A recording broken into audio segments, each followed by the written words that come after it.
Queridos, a paz do Senhor Jesus, podeis tomar o vosso assento, por favor.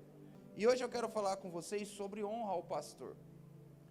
E o Espírito Santo ministrou algumas coisas no meu coração, peço a tua atenção, e que nós venhamos ser preenchidos por Deus e entender.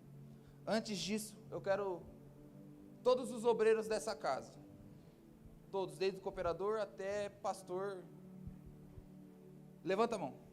Todos. Levanta a mão bem alto, fazendo um favor. Danila, você é obreira também, Danila. Tô brincando. Há muitos obreiros aqui. Eu não sou o pastor de vocês. Eu não sou o líder de vocês. Nós apenas... Pode abaixar a mão, tá? Desculpa não ter falado.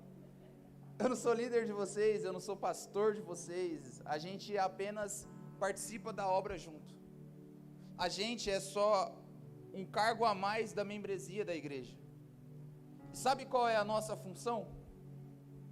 A mesma função dos 70 anciões que ajudaram Moisés a apacentar o povo. No livro do Êxodo, capítulo de número 18, Moisés ele está muito fadigado. Moisés, ele está muito abalado, muito triste, muita pressão em cima dele. Como que ele vai cuidar de 2 milhões de pessoas, indo em direção a Canaã, num deserto? Então ele está muito cansado, tanto é que no Êxodo, capítulo de número 33, ele pede para Deus o matar, para não matar o povo. Então ele está muito cansado. E no Êxodo 18, o sogro dele dá um conselho para ele, que, na minha opinião, quando eu leio a Bíblia, foi um dos melhores conselhos que eu já ouvi, e eu já vi alguém dar. Tem alguém do seu lado para te ajudar. E ele diz assim, o sogro, Jetro, sogro de Moisés, separa 70 homens, líder de cada tribo, e que você derrame sobre eles o Espírito que está sobre você, para que eles ajudem você a apacentar o povo. Qual que era a estratégia? Anteriormente, quando Moisés apacentava sozinho, toda a demanda do povo era tudo nas costas de Moisés. No Êxodo 14, quando o povo está de frente ao Mar Vermelho, o povo reclamou com Moisés. No Êxodo 15, a mesma coisa, quando o povo terminou de atravessar o Mar Vermelho, chegou até as terras muito lindas, começou o cântico de Miriam, e logo o povo sentiu sede. E com quem que eles foram reclamar? Com Moisés. E assim era costumeiramente, porque só tinha Moisés, então com quem que nós vamos reclamar? Com Moisés, só tem ele. Só que quando Moisés levanta essas 70 pessoas para ser frente do povo, para que o povo trazesse até esses 70 as suas necessidades, e caso fosse alguma coisa maior, alguma coisa de mais grave, que um desses 70 não conseguisse resolver, aí sim eles passavam para Moisés. Ou seja, esses 70 pessoas que ajudaram Moisés, foram as pessoas que aliviaram o fardo de Moisés. Porque carregar um fardo de muita gente, irmão, chega uma hora que cansa. Carregar os problemas de muita gente, chega uma hora que cansa, não há ombro que aguente. Se nós, muitas das vezes, ao carregar o nosso próprio fardo, nos cansamos, imagine agora carregar o fardo de outra pessoa. Aí do nada chega outra pessoa e mais um fardo. E do nada chega outra pessoa e mais um fardo. Chega uma hora que o corpo humano, a mente humana, o psicológico não aguenta. Por quê? Porque somos seres humanos. Apesar de Moisés ser um homem de maior intimidade do Antigo Testamento, e ele recebeu uma das maiores unções que um ser humano pode receber na vida, ele não deixou de ser ser humano. Até comentei com o Efraim ontem, a unção ela não tira a humanidade, pelo contrário, ela revela a humanidade. E muitas das vezes nós vemos o nosso pastor triste, abalado. Eu, como conheço ele, eu sei quando ele está bravo. E muitas das vezes também é bravo comigo também, às vezes. Então eu já sei também, porque ele fecha a cara para mim. Então, a gente sabe. E por que muitas das vezes isso acontece? É o fardo. É o cansaço de carregar o peso de uma igreja que muitas das vezes o olha e vê apenas como mais um, e vê apenas como mais alguém que só está ali por estar, como se ele tivesse outra coisa para fazer. Meus irmãos, o chamado é doloroso, o chamado ele é pior do que uma prisão, porque a prisão ela se encerra durante tempo. O chamado não, o chamado ele faz a sua alma sofrer muitas vezes. Cuidar de uma igreja é difícil. Eu não sei o que é sentir na pele o cuidar de uma igreja, até porque eu nunca pastoreei uma igreja, mas a Bíblia nos dá o que um pastor é. Ela nos dá características de um pastor. O pastor Raimundo leu Jeremias 3,15, que fala que Deus levantaria homens, pastores, segundo o próprio coração dele, para apacentar o povo. E eu quero dar continuidade ao que ele disse, e eu quero falar com vocês, eu peço que vocês, só coloca no telão, João capítulo 10, versículo 11. Nós precisamos entender a honra, e eu não estou falando de dinheiro só não estou falando de chegar e ofertar na vida dele, é outras coisas, mas antes eu quero ensinar vocês o que é um pastor, e por que a função de um pastor ela é mais complicada do que as outras funções. Jesus está dizendo aqui para os seus discípulos, ele está falando, o contexto de João 10 é ele falando sobre o pastor, que cuida para que o ladrão não venha roubar, matar e destruir. Alguns entendem esse ladrão como o diabo, outros entendem como falsos mestres. De qualquer forma, entra e encaixa os dois aqui. E Jesus ele disse, eu sou o bom pastor dá a vida pelas ovelhas. Pastor Raimundo leu Jeremias 3,15. Quando Jesus fala, eu sou o bom pastor, ele está se referindo, lógico, a ele mesmo. Ele está falando em primeira pessoa. E ele diz, o bom pastor dá a vida pelas suas ovelhas. Primeiro, ele está se referindo a ele, porque Jesus é o sumo pastor. Porque Jesus é o pastor dos pastores. Jesus é aquele que deu o chamado, que deu o ministério a esses pastores. E ele diz, o bom pastor dá a vida pelas suas ovelhas, ou pelas ovelhas. Jesus está dando uma característica de um pastor. Quer saber se um camarada ele tem chamado para pastorear? Não é título de pastor, é vocação para ser um pastor, vocação para apacentar. É quando ele mesmo no seu coração tem a intenção de até mesmo dar a vida, de cuidar com tanto zelo a ponto de se desgastar pelas ovelhas que estão sob ele. Isso é uma característica de um pastor. Um pastor, ele não é visto pelo título que ele carrega. Há milhões de pastores no mundo. Há milhões de pessoas que têm o título de presbítero. Há milhões de pessoas que têm o título de evangelista e por aí vai. Só que entre título e vocação, há um abismo gigantesco. E por quê? Porque nem todo mundo que tem título tem vocação para fazer o título que tem. E nem todo mundo que não tem um título, essas pessoas muitas das vezes têm a vocação para fazer. Então, uma das características ao você olhar o seu pastor, é ver o quanto ele se entrega para a obra, é ver o quanto ele se entrega pela igreja. Deixa eu dizer uma coisa para você, Jesus, ele morreu pela igreja, ele ama a igreja, mas Jesus também corrige a igreja. Nem Jesus muitas das vezes tem paciência com a igreja que ele mesmo morreu.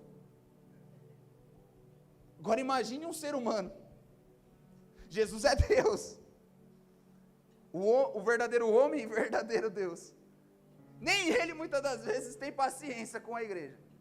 Porque pensa num povo que dá trabalho. Eu e minha mãe nós vimos conversando no carro e ela falou, pensa num povo que dá trabalho, é crente. Nós somos os únicos que não era para dar trabalho. O único povo na terra que não era para dar trabalho era a gente. Por quê? Porque a gente tem Jesus. Éramos para ser os mais certos possíveis. E muitas das vezes, somos os mais errados possíveis. Se nem Jesus, ele tem muita paciência para lidar com o povo ao qual ele morreu, muitas das vezes quem dirá o pastor que está à frente da igreja, porque às vezes são tantas demandas, tantas coisas que é tão simples de resolver que a pessoa vem falar e acaba sufocando isso, e acaba sufocando ele. Então, essa é uma das características de um pastor, é ter a paciência, a vocação de um pastor é ter paciência para ouvir e se dispor pela obra. Primeira carta de Paulo aos Tessalonicenses, capítulo de número 5, versículos 12 e 13. Eu quero falar com vocês um pouco. Desculpa. Efésios 4:11, primeiro. Porque eu quero falar com vocês sobre os 5 ministérios. Eu vou ser rápido, prometo. Hoje é eu gosto muito de Bíblia. Então eu preciso ensinar vocês sobre o que é um pastor. Ele mesmo deu uns para apóstolos, outros para profetas, outros para evangelistas e outros para pastores e doutores.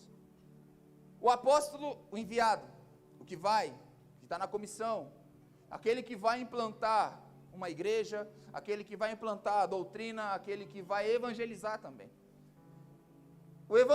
O profeta é o mensageiro. Os evangelistas são aqueles que evangelizam. Pastores e doutores. Muitas das vezes, um pastor, ele vai ser eu acredito, o pastor de uma igreja, ele é o profeta da casa e o mestre da casa, e ainda é o pastor da casa.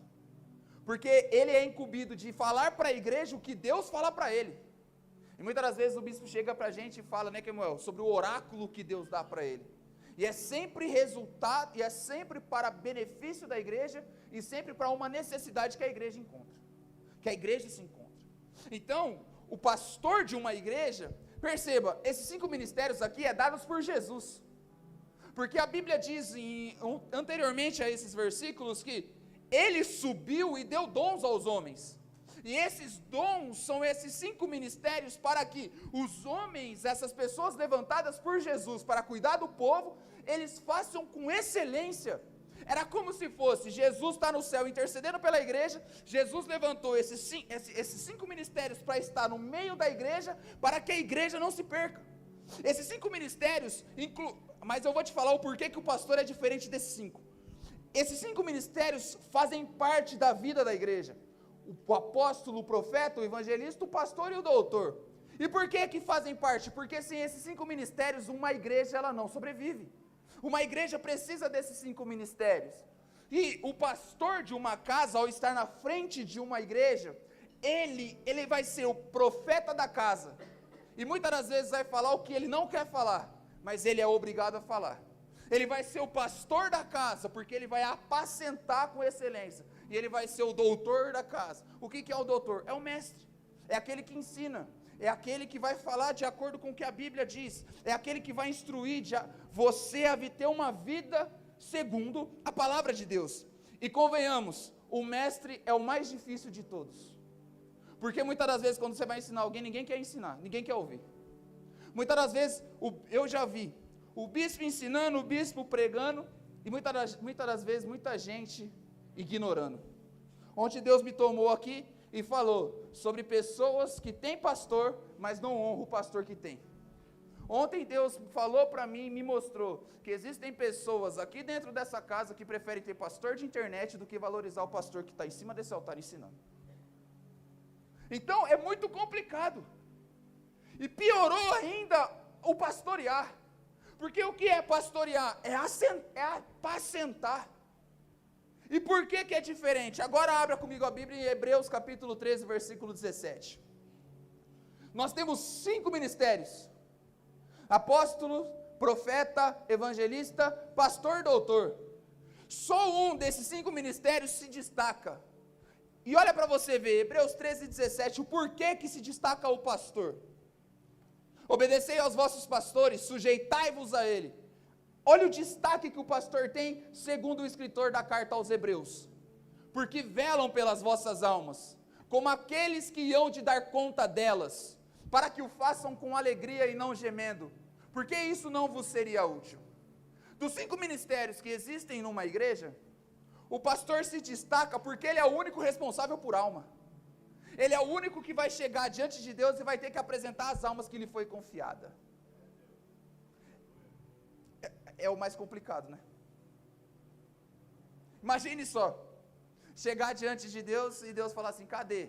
Não tem nada. Imagine a vergonha. É por isso que ser pastor é tão difícil. Pode deixar o texto para mim.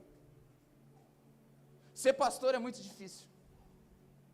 E por que que é muito difícil? Porque ele vela pelas almas. Dá conta de alma. Irmão, isso aqui é sério. Quando a gente fala de honra a um pastor, eu não estou pedindo para você idolatrá-lo, idolatrá-lo, sei lá, isso aí. Trava a língua, meu Deus. Não estou pedindo isso. Honra não é isso.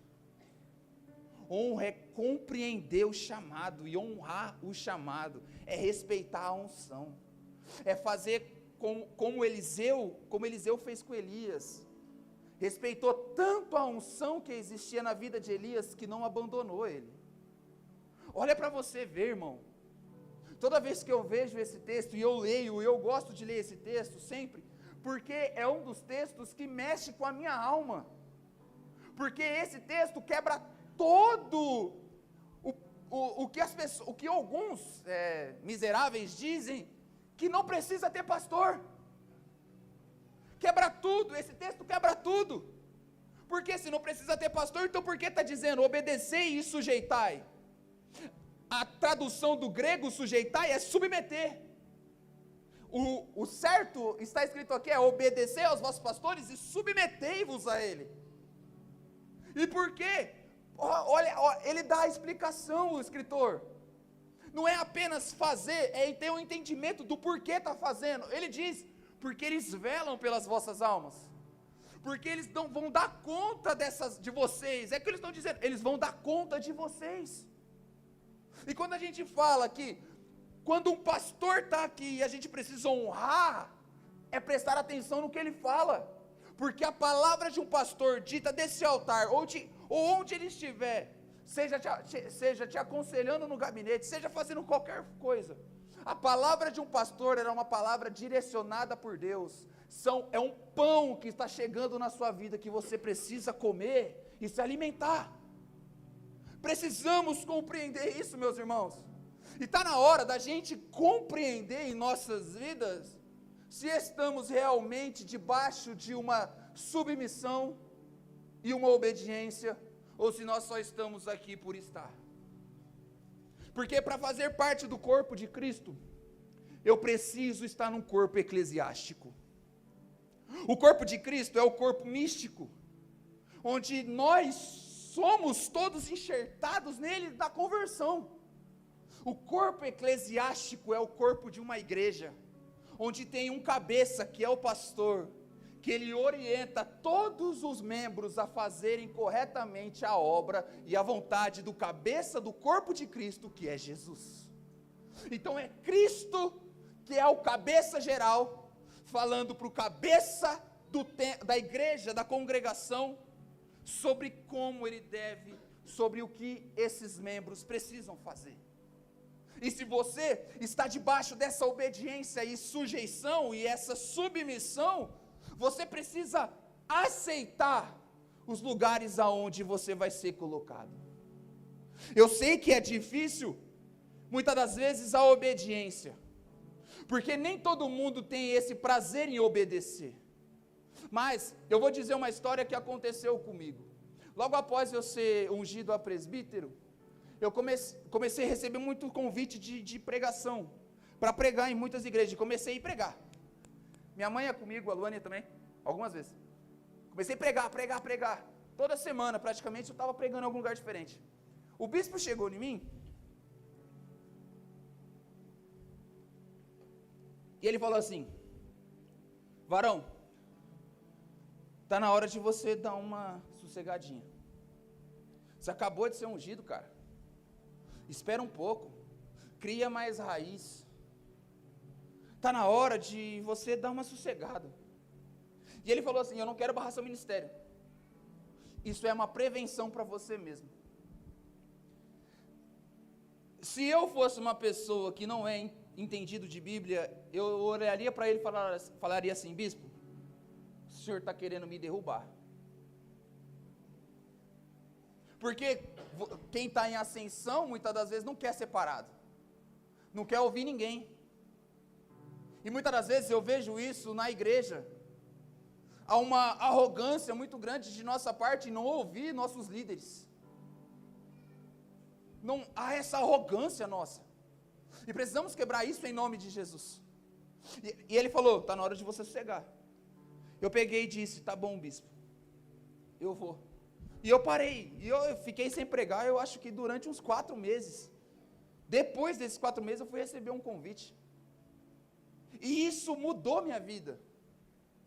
Porque eu descobri algo que eu não sabia que eu tinha, que é a facilidade para ensinar pessoas. E eu aprendi isso nas casas.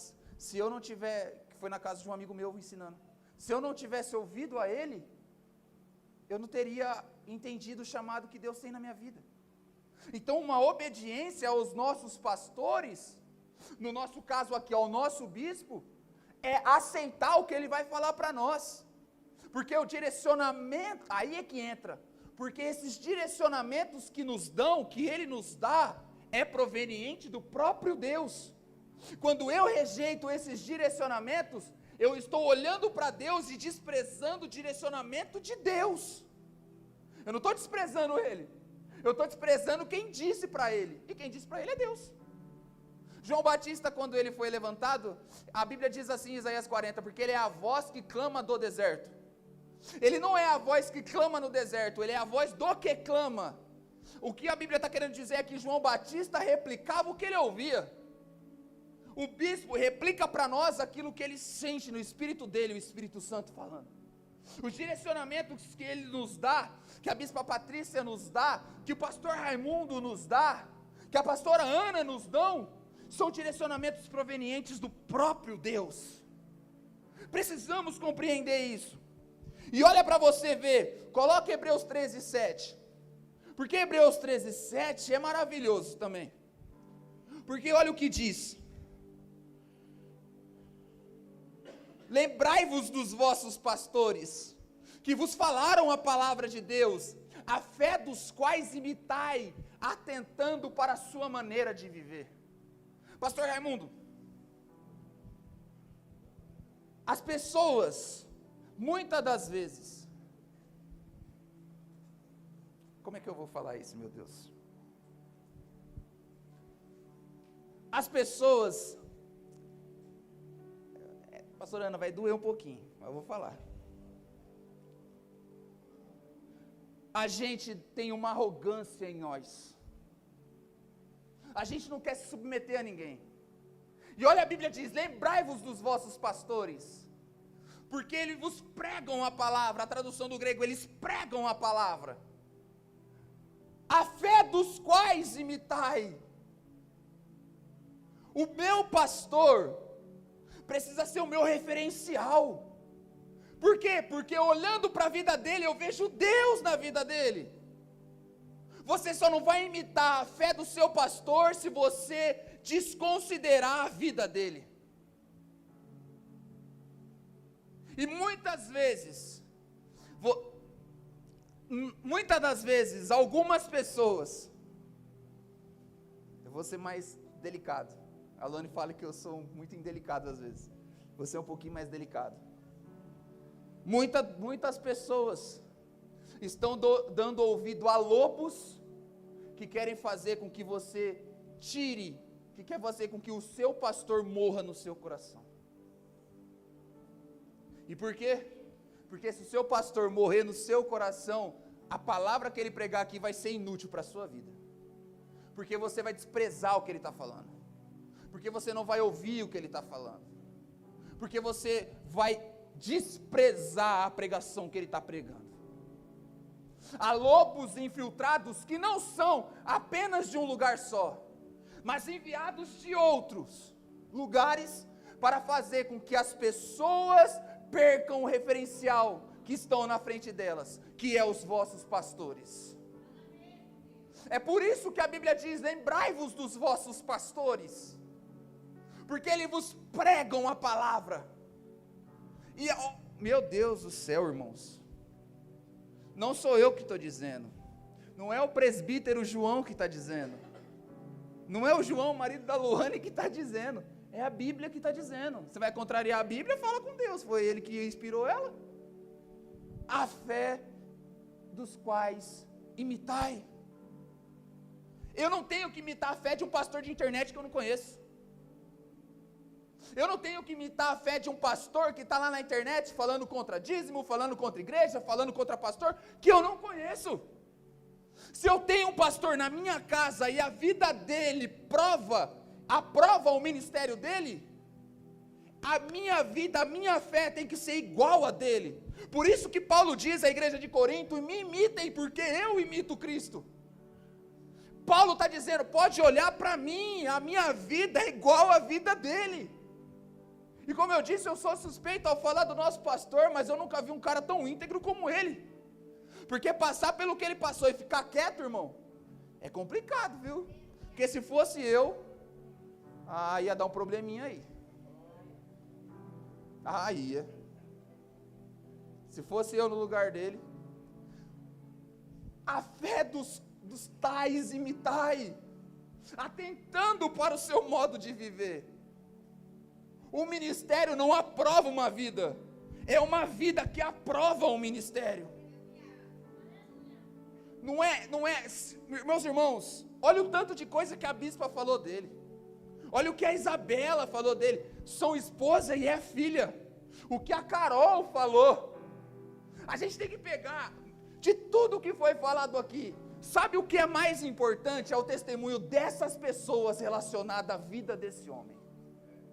Porque se a bispa ela não tem palavras para descrever o homem de Deus que ele é, então ele não tem que estar aqui não. Mas ela chegou, ela disse, ela se emocionou e ela falou, porque ela aprova a vida que ele leva. E se a esposa aprova, quer dizer que ele é o mais apto para estar aqui à frente de uma igreja.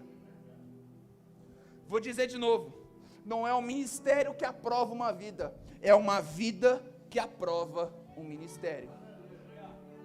E a vida do nosso pastor aprova o ministério dele. E se você tiver alguma dúvida disso, eu recomendo que você se converta de novo.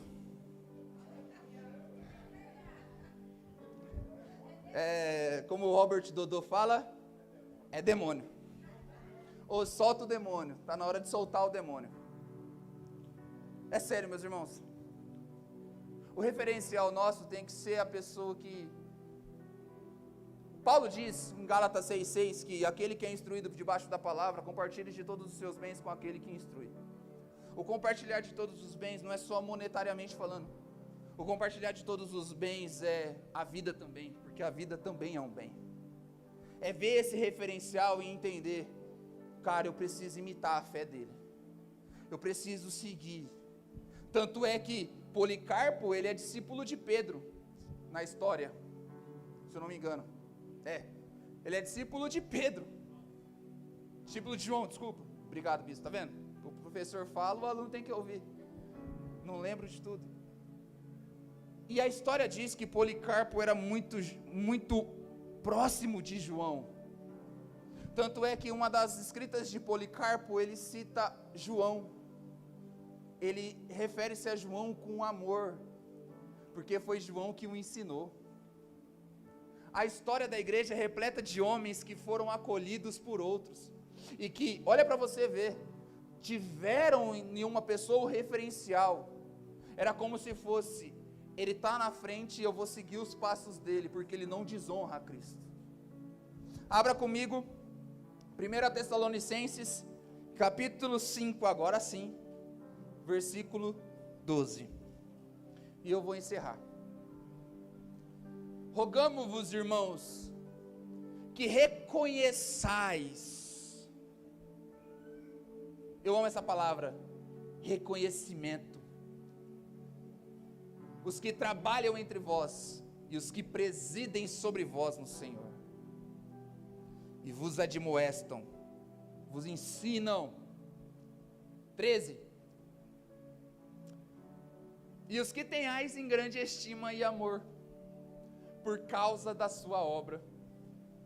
Aí Paulo diz: tende paz entre vós.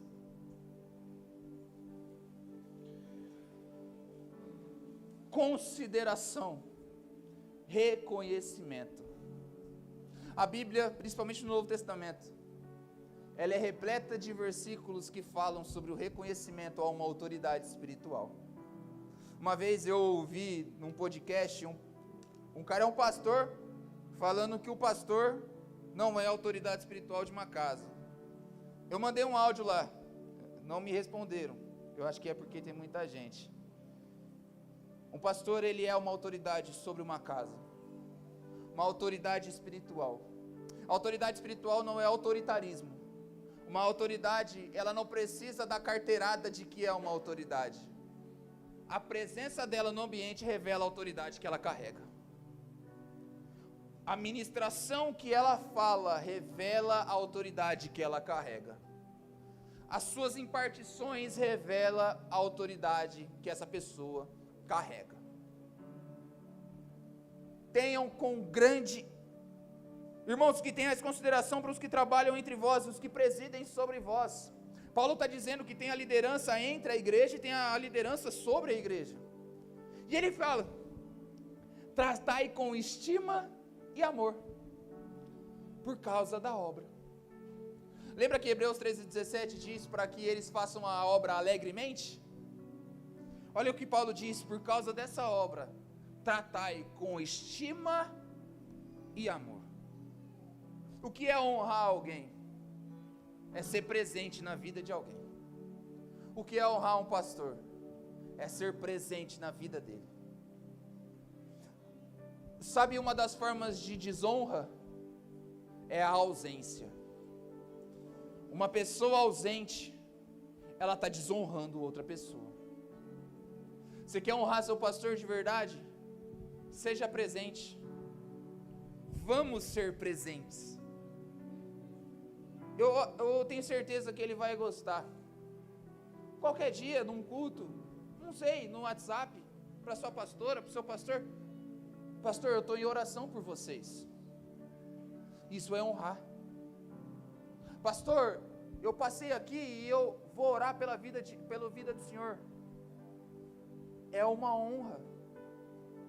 Não é somente chegar lá e dar um envelope de primícia, apesar disso também ser uma honra, mas não é só isso, porque a gente quer suplantar o que a gente tem em falta, a gente quer preencher lacunas com outras coisas, enquanto uma honra verdadeira é estar presente, é abraçar, é levantar as mãos, como o diácono Jonathan pregou no culto de jovens, é chegar e dizer: eu vou levantar as suas mãos para que o povo vença.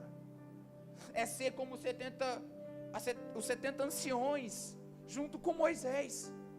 É pegar a obra e dizer: vamos fazer juntos, até o dia em que Deus mandar. Isso é honra. Isso é ter em grande estima e amor. É ouvir, entender e viver. É olhar a autoridade que é dada e dizer assim: esse camarada tem algo que é de Deus.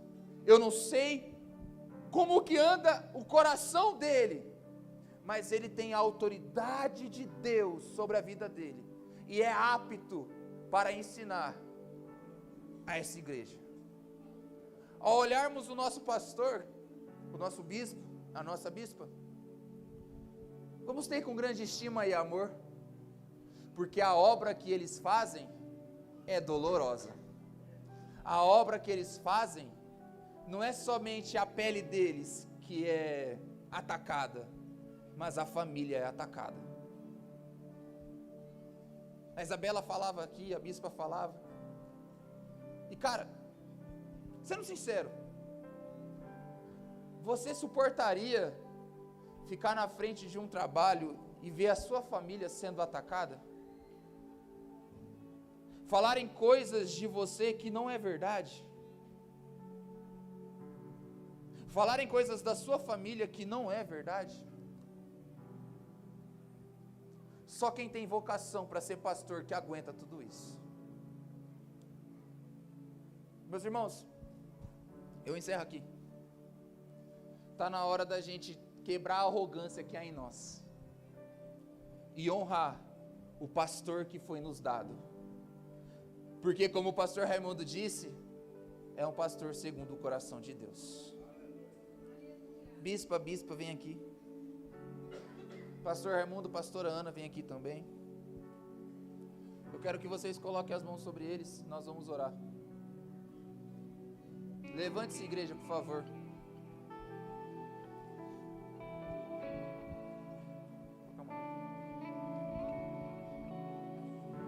Hoje, agora é a chance de você honrar seu pastor. Ele vai gostar se você chamar ele para jantar também. Ele vai gostar. Mas ora por ele agora. Pede para Deus aliviar o fardo. Se você quiser, você não é obrigado, mas se você quiser e tiver disponibilidade para isso, diz: bispo, o que eu posso fazer na igreja para aliviar um pouco o fardo? É complicado, irmão. Várias vezes esse camarada ele chamou eu para conversar e é difícil. Mas eu vou dizer uma coisa para vocês: não tem nada mais prazeroso quando uma alma se rende aos pés do Senhor. Aí que é a alegria de verdade. Todos os problemas parece que acabam ali quando alguém vem e diz: eu quero voltar para Jesus. E sabe quem vai favorecer essa alegria para ele? Somos nós. Pastor não gera ovelha, ovelha gera ovelha. Essa é a missão da igreja, essa é a nossa missão. Bispo, obrigado. Eu e minha esposa, nós amamos vocês. O Senhor não é somente meu pai espiritual, o Senhor é o meu amigo. Tem coisas que eu te disse que eu não contei para ninguém, e talvez eu nunca vou contar, mas eu amo o Senhor com todo o meu coração. Se eu pudesse desfazer todas as coisas ruins que eu já fiz, eu desfaria, mas obrigado. Se eu estou aqui até hoje é por sua causa. O Senhor não desistiu de mim. Obrigado. Feche seus olhos. Pai, é a comemoração do aniversário do nosso pastor. Jesus, eu só tenho um pedido a Ti, Pai. Alivia o fardo, Pai. Jesus, a voz mansa e suave que falou com Elias na caverna, sopra essa voz fresca na alma. Toda tristeza, Jesus, tudo aquilo que o afronta, tudo aquilo, ó Pai, que quer fazê-lo desanimar, Jesus, eu te peço, cuide dele, cuide de sua casa, Pai. Pai, alivia o fardo. Jesus, há uma autoridade sobre ele, Pai.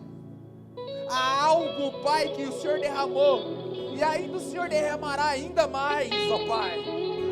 Jesus, eu te peço que ele exerça cada vez mais e mais essa autoridade sobre este lugar. Jesus, eu também te peço algo, ó Pai, se for muito atrevimento, me perdoe. Mas Deus, para uma casa, ó Pai, ela manifestar a Tua glória, é necessário ter honra àquele que está na frente do trabalho. Pai, aqueles que são ausentes, ó Deus, o Senhor retire, traga pessoas que vão honrá-los com a presença aqui, que vão honrar com os pés aqui, com o corpo, ó Pai, com a alma aqui. Aqueles, ó Pai, que só querem estar por estar, tire, Deus, e traga pessoas, ó Pai, que vai agregar, que vai aliviar o fardo. E Pai, eu te peço, dá vitória ao teu filho, abençoa o teu filho, ó Deus, porque é da cabeça que desce pela barba e escorre pelo corpo. Pai, abençoa, cuida, prosperidade, ó Deus. E eu te peço, ó Deus, mais uma coisa, ó Pai. Pai, que esse altar seja a casa de pão, ó Deus, seja um lugar repleto de pão fresco do céu, porque esse pão fresco vai nos alimentar. Esse pão fresco, ó Deus, esse pão fresco, ó Deus, vai alimentar a nossa alma, e nós vamos sair daqui, ó Deus, Pai, cheios desse pão fresco, cheios dessa tua presença, ó Pai, por causa da autoridade que o Senhor depositou sobre a vida dos teus filhos. Eu te louvo, Pai, porque o Senhor é bom e as tuas misericórdias duram para sempre. Aplauda ao Senhor.